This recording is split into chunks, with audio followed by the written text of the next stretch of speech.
The latest round of Gaza ceasefire negotiations is set to begin in Cairo on Monday, but without two of the most critical players at the table, the United States and Israel. This absence raises serious doubts about whether the talks can achieve any real progress toward ending the two-year-long conflict that has devastated Gaza and destabilized the wider region. Egyptian officials, along with mediators from Qatar and the United Nations, have been preparing for weeks to host this new round of discussions. Their goal to push forward a ceasefire deal that would finally halt the violence and open the door for humanitarian aid. But with Israeli and American representatives choosing to stay away, the diplomatic effort appears to be starting on shaky ground. According to sources close to the negotiations, Israel decided not to attend after Prime Minister Benjamin Netanyahu's war cabinet concluded that the current proposals did not meet its security demands. The Israeli government reportedly wants stronger guarantees regarding Hamas disarmament and the return of all remaining hostages.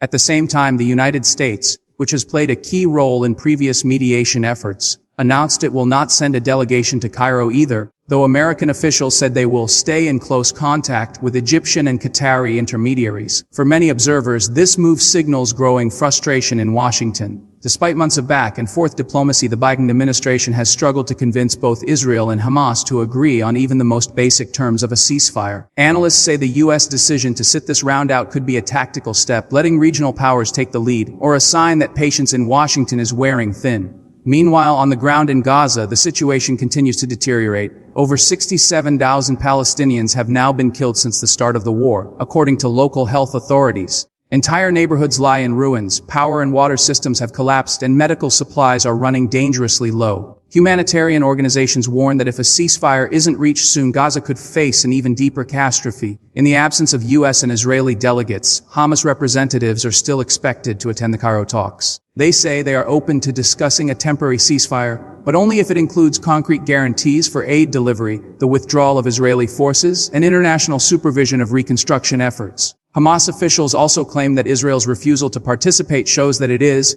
not serious about peace, and that the Israeli government prefers to continue its military campaign rather than compromise. In Tel Aviv, Israeli officials reject that accusation, insisting that Hamas is using the talks to gain time and regroup. Government spokespersons argue that any premature ceasefire would allow Hamas to rearm and pose future threats to Israeli civilians. The Israeli military continues to carry out targeted airstrikes, claiming to hit Hamas command posts, rocket depots, and tunnels. But reports from Gaza indicate that many of these strikes have also hit civilian areas, leaving families trapped and rescue workers overwhelmed. In Cairo, Egyptian diplomats are trying to keep the momentum alive despite the absence of key players. Their immediate goal is to secure at least a short-term pause in fighting, perhaps 72 hours, to allow humanitarian aid to enter Gaza safely. Egyptian officials say they remain in contact with both sides through intermediaries and hope that the United States and Israel may rejoin the talks if some progress is made in the coming days.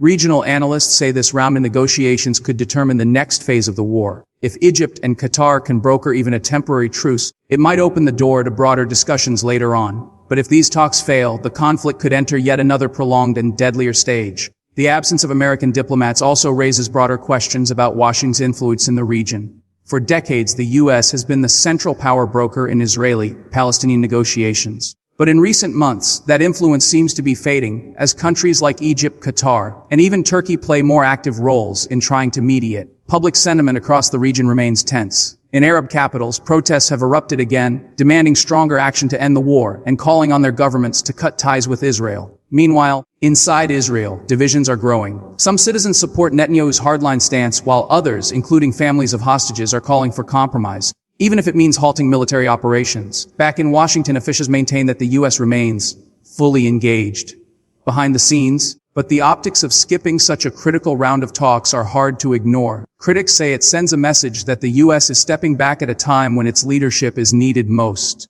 As Monday approaches, Cairo's conference are ready, but the most influential voices in this war won't be there. For the millions of civilians trapped in Gaza, and for those living under rocket alerts in southern Israel, another round of diplomacy without real participation offers little hope of change. The question now is, how many more rounds of talks will the world witness before the bombs finally stop falling? This is Drone Strike Command, bringing you clear, factual, and fearless coverage from the world's most volatile front lines. Stay tuned, stay aware, and as always, keep watching the skies.